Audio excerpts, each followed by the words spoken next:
and welcome to Creating in Color, sharing the creative endeavors of people of color. I'm your host, Kaybe, and today I want to introduce you to the producer of Creating in Color's theme, Nami. How are you today, Nami? I'm pretty good. How about yourself?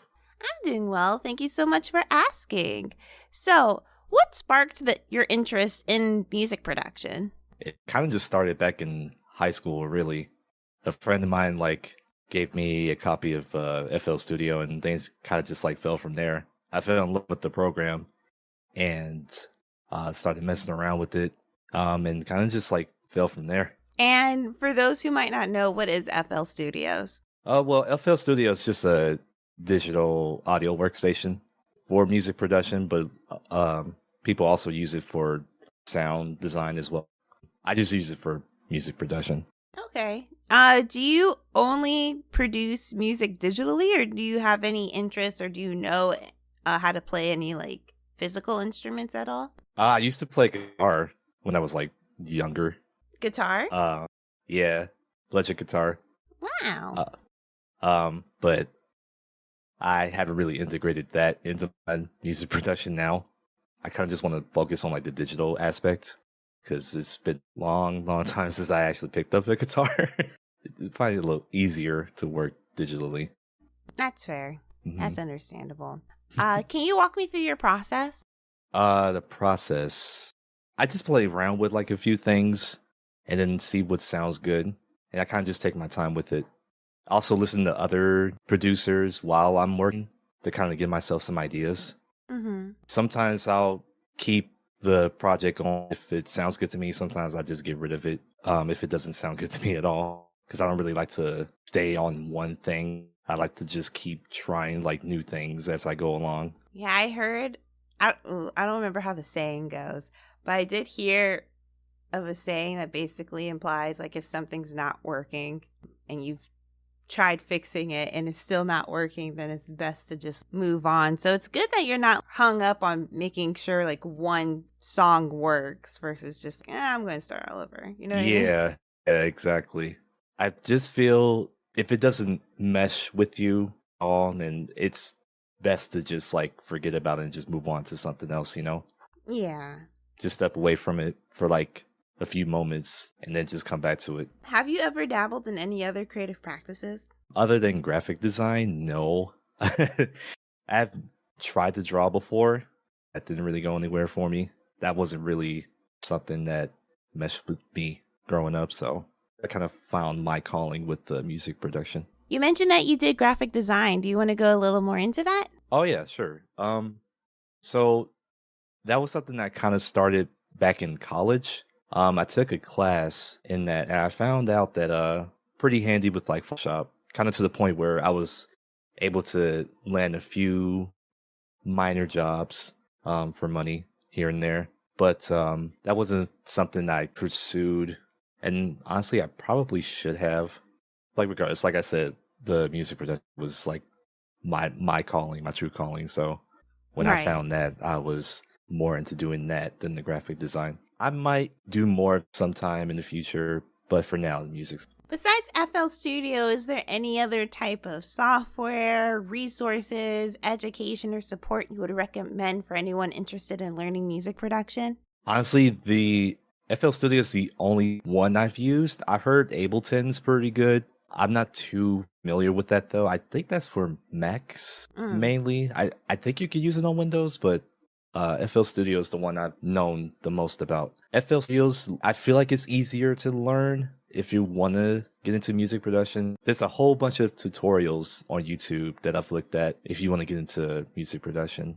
I can't really tell you which ones to look for. If you want to do something specific, there are some ones that you could just type into YouTube and find that way, but you could just play around with FL and see how that works for you. But if you really want to get down and deep into that, YouTube tutorials is the way to go. Okay. Yeah, YouTube is a great resource. And how do you balance your day job with your passion? Oh man, if I find an idea in I'd usually wait till the end of the day when I'm with work, and I kind of just sit down and play around with FL Studio if I have that opportunity. It's honestly harder for me than it sounds because work can be kind of draining, but I've kind of realized that if you just kind of relax a little bit and really kind of just focus on the process, you can kind of get something done. That's something I learned like later on. Just take your time with it. What I mainly do is just I just come home after work, and it's usually like late at night, and it kind of works since it's usually quiet and I can just focus. Yeah, yeah. Hmm. It's kind of like, because, I talked to some other people who had to balance their day jobs with their passion work. And it's always like, obviously, it's more exhausting because you're working a whole other job outside of your Hmm. other job. And you're not getting financial gain from it necessarily, like, especially at the beginning. Yeah. But sorry, my cat just thumped his foot. It's okay. But like, you're getting a fulfillment from it, which I think, like, obviously it's me just speaking as someone who works on passion projects outside of a day job. It's more fulfilling than just the regular 9 to 5. Yeah. To be honest, I kind of wish I was able to do this sort of thing for work, because I feel like if you do it for work, you can still learn as you're, working. Mm-hmm. My kind of job doesn't allow me to do that. So a lot harder to do my passions if I'm not constantly just trying to focus on that, after work. But Mm-hmm. you can always find time to do your passions. It's just trying to balance it out. I feel it's probably the trickiest thing to do. Yeah. I think that's the best way to go if you can't really do that. Do you feel like, because you say you would love for this to be like your full-time job, do you think that can happen? Obviously, it would take some time, but don't you think that can happen? For myself, Yes. I believe it's a possibility. It's something I had to like actually pursue though. This is more like a hobby, honestly, for me. Mm-hmm. Although I would love to produce music for bigger projects and stuff of that nature. But mainly I'm just doing this for myself. And I like when people listen to my stuff. It kind of gives me a warm feeling. It's just like a small number of people. That's totally fine with me. And I'm always looking for critiques on my songs. So, I mean, like I said, I want to learn. And again, this is also just a hobby. So, but I do have. Sorry, I feel like I'm rambling. It's okay.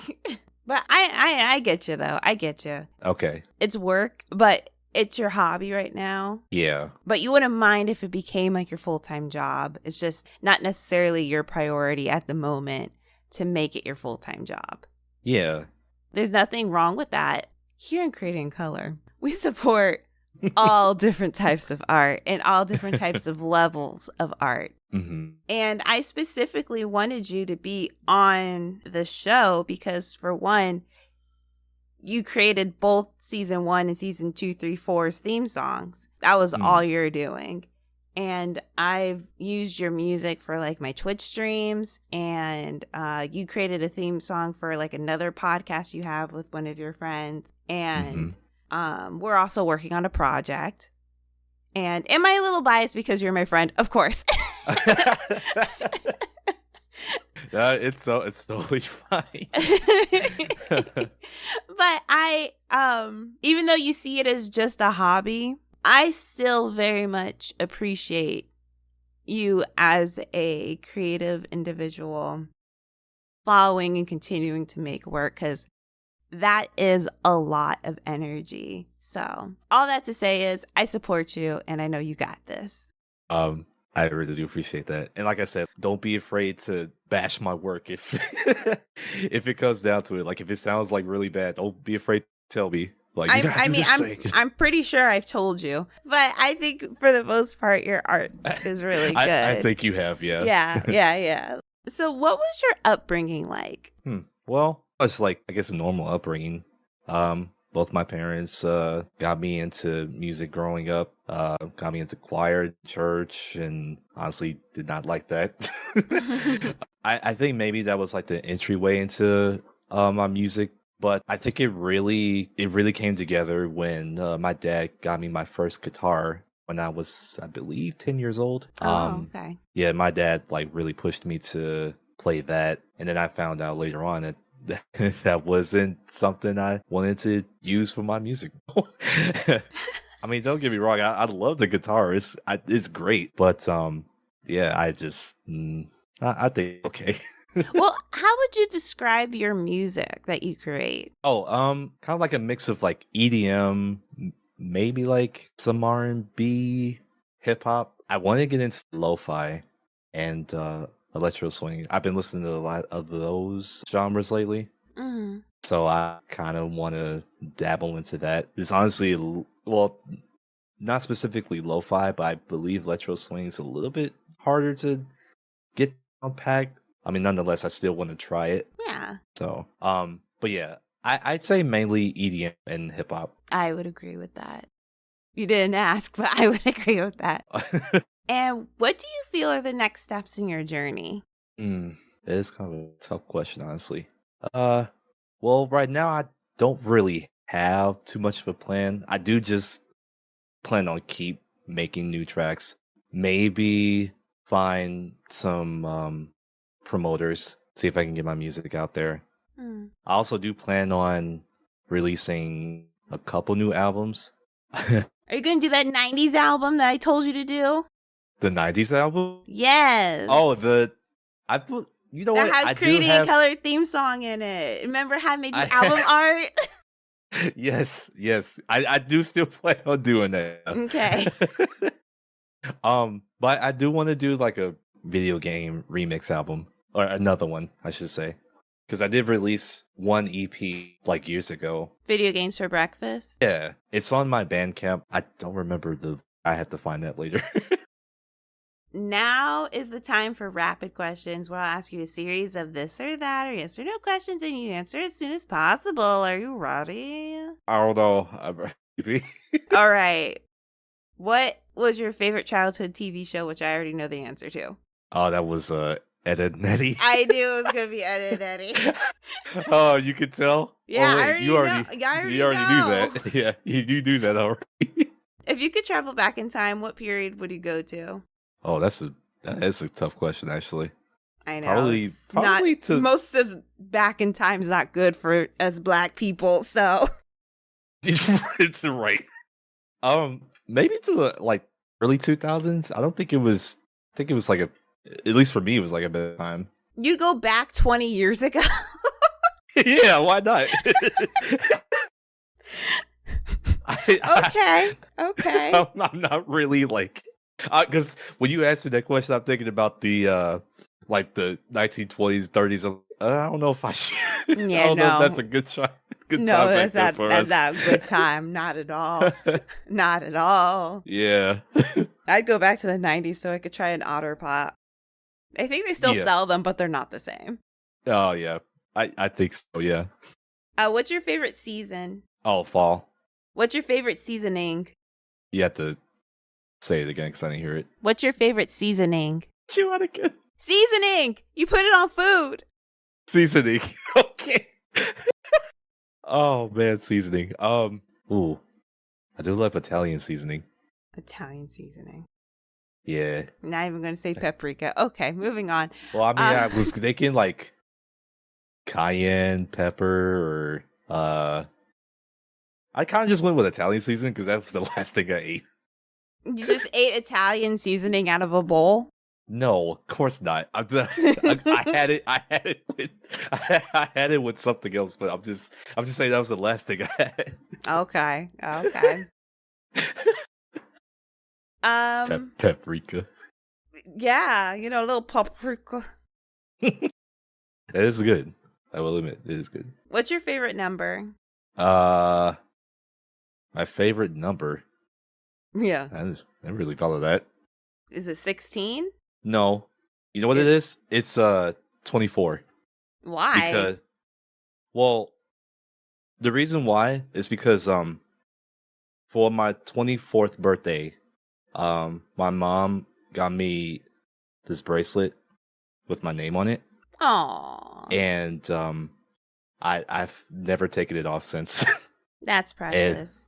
Yeah, so it was actually like it holds like a special place in my heart. So because the thing is I didn't expect a gift like this, so that's why. Oh, Thanks, Nami Mommy. Thank you, mommy. Would you rather cuddle a baby panda or a baby penguin? Man, they're both like cute. Yeah, and they're both super fluffy. Like Yes. ultimate fluffy.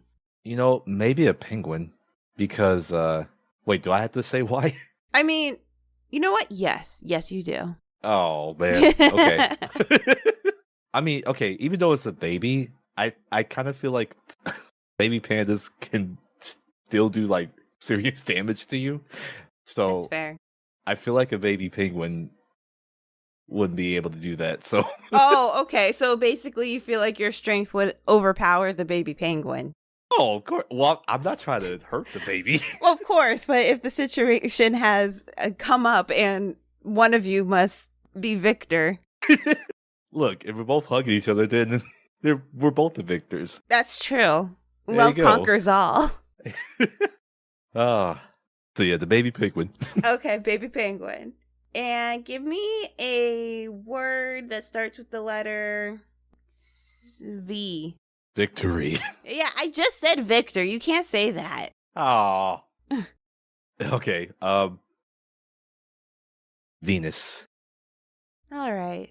I don't know why. I mean, that's my ruling planet, so we'll go with Okay. it. I We'll think go that's with why it. I came up with that. Actually, That's probably why you just sense my May birth, and you're like Venus. That's it. Well, thank you so much, Nami. It's been a pleasure speaking with you today. And do you want to share your social media, so I don't have to say your link? I'll say your link if you want me to, but you. Oh no, that's talk. fine. Yeah, that's totally fine. I mean, well, first of all, thank you for having me, and it was very lovely talking with you. Oh, If you want to find me, my socials are Twitter, which is Cap and Nami, CapAndNami,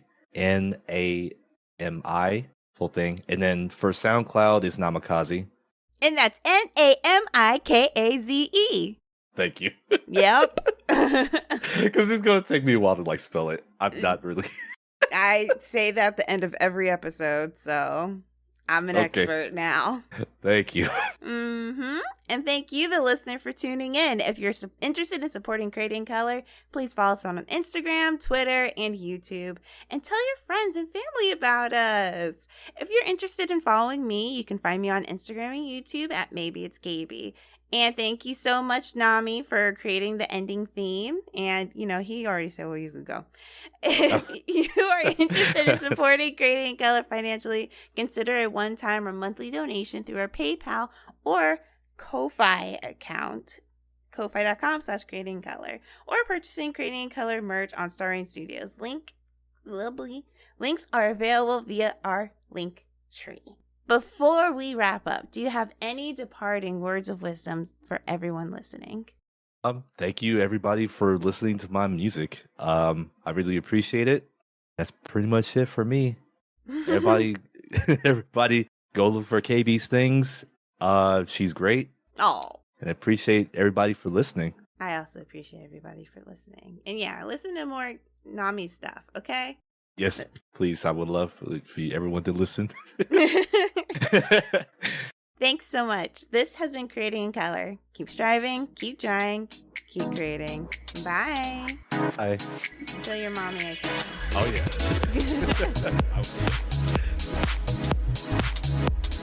yeah.